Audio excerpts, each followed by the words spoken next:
This week on Checkpoint. I wasn't comfortable with my hips, I wasn't comfortable with my breast, I wasn't comfortable with my voice. I wake up in the morning and look at myself and I hate this body.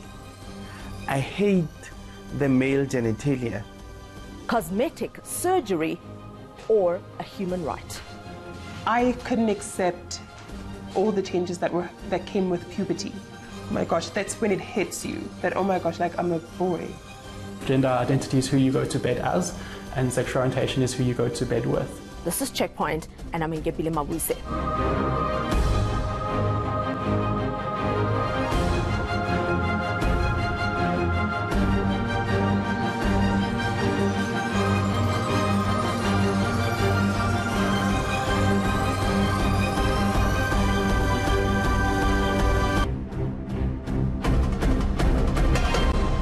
Imagine being born in a body that feels foreign.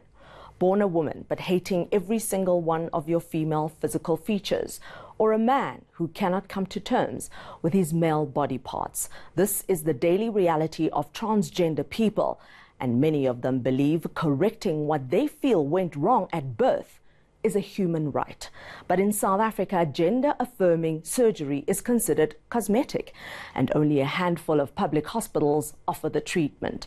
Long waiting lists are inevitable. Checkpoint intern Tsegofatso Magolego sat down with frustrated individuals on the waiting list. Ashley Market was behind the camera.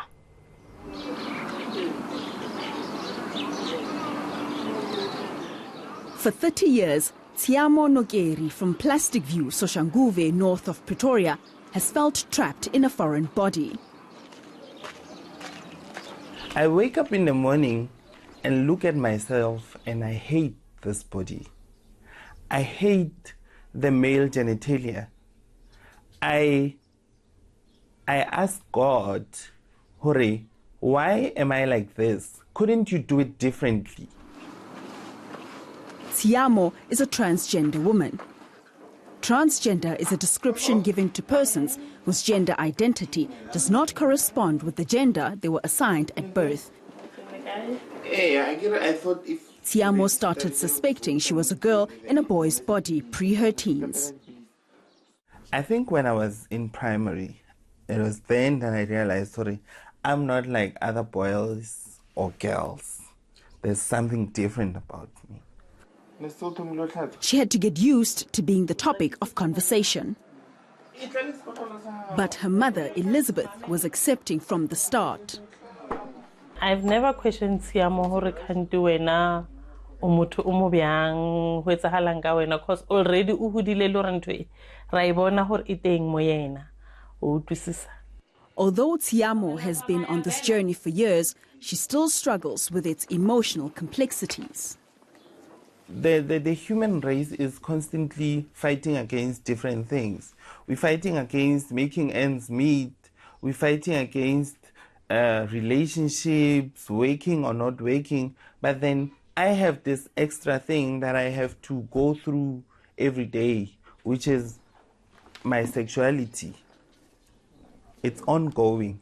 You can solve your financial difficulties within a matter of a period, but with this particular issue, it's a lifetime issue that I'm not sure when or where it's gonna be resolved. In 2014, Tsiamo decided to align how she feels with the way she looks by signing up for gender reassignment surgery. It's a series of operations that involve the removal and replacement of genitalia. With few experts in the country able to perform this complex procedure, at public hospitals that offer the operation, the wait can take up to 20 years. Tsiamo is number 40 on the list at Steve Biko Academic Hospital in Pretoria. Sexologist and medical doctor Elna Rudolph says she has treated more men transitioning to female than the other way around. Hormonal treatment is the first step in the process. The first thing that I usually can see is that their skin changes. You can see how the skin goes softer into a more female-like skin, and you also get the fat redistribution. They usually gain weight because estrogen tends to make you fat. And then the breast growth. So often within the first 3 to 6 months, I can already start to see a bit of breast growth. They feel that the nipples become sensitive. You can feel like a little stony behind the breast. It feels like that, but then the breasts start to grow. Government provides hormone treatment which can cost up to R1,000 free of charge at public hospitals. I started the hormonal treatment in October of, if memory serves right, in 2016. Throughout this whole process, whenever there's an advance in whatever I'm doing, whether it's getting the psychological treatment, getting the hormonal treatment, getting my ID changed, whatever small amount of advancement in the program that I get, I am grateful for it and I'm happy for it. And it brings a sense of, hey, I'm getting somewhere. Dr. Rudolph says the treatment has side effects. The acne that the trans men would get. In women, you take away in trans women, you take away their testosterone, so you take away their assertiveness, and you give them estrogen. So you make them feel like they've got PMS permanently, and they are much more emotional, they cry easily. They like that, they want that, because that will make them feel more feminine. But you obviously have to talk through that. Having a supportive parent helps. And then situation and then the support in 99%. And then umangwe na wa hore o tlo jaja ngwanaka. Cause na mama hae o ke mo beleheng ke sharp ka everything. 28-year-old April Chabalala from Waterkloof, Pretoria, is also transgender. In 2016, she made it to the top of the list at Steve Biko Academic Hospital and had the first of 3 operations needed for her gender-affirming process to be completed. I'm from Durban originally, and I'm Zulu. I come from a Zulu background. My mom and dad have like 6 boys. So, oh my gosh, this is so weird because now I'm a girl, so it's like... She recalls how she used to gravitate towards toys for girls while growing up, as opposed to what society expected of her as a biological male. I noticed how I didn't I wasn't interested in the things that my brothers were more interested in, growing up. They were boys, they liked playing soccer, very macho activities and sports and stuff. And I was like, I always gravitated towards female stuff, like, playing with girls and dolls. And so that made me realize that I was different because they did all what boys did, and I was just uncomfortable with that because I did not relate at all when I was young.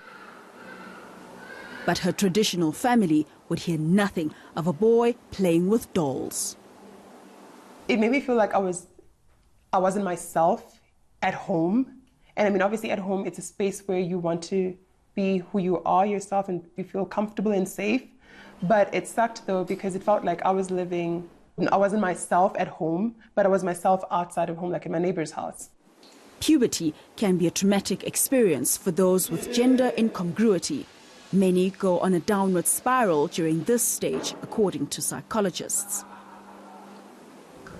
I couldn't accept all the changes that came with puberty.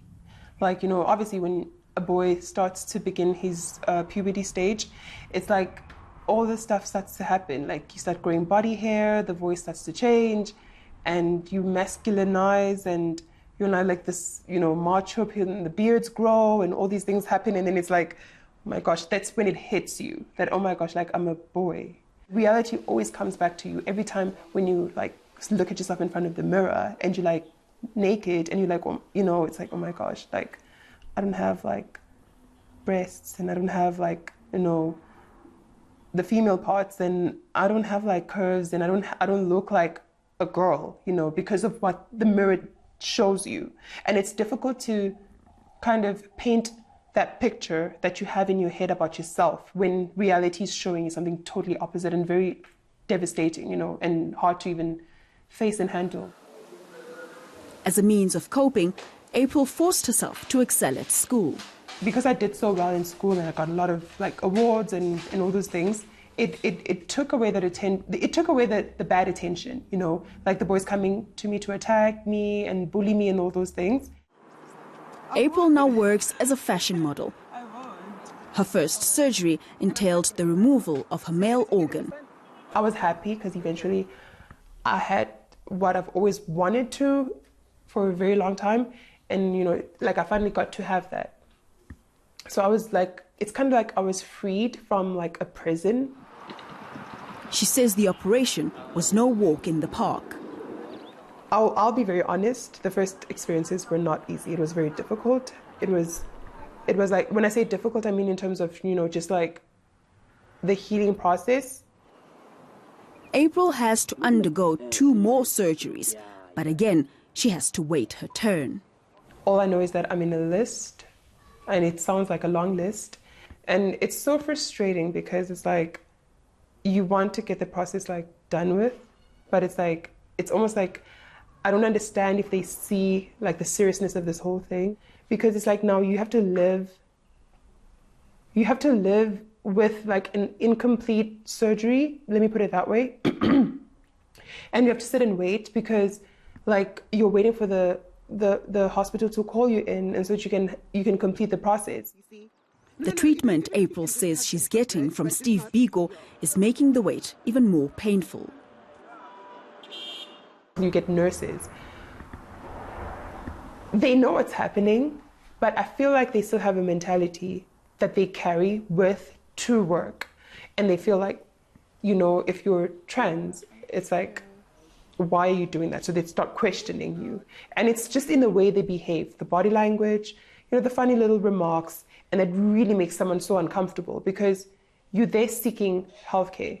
And these people are literally just like judging you and making you feel uncomfortable. When we return. Like Mina, I wasn't comfortable with my hips, I wasn't comfortable with my breast, I wasn't comfortable with my voice, I wasn't comfortable with a lot of things. So those kind of things, they didn't correspond with my personality. Because Mina, I felt like I'm a man. I don't know a trans man who doesn't want top surgery. It's a generalization, but most trans men want top surgery. They hate those boobs.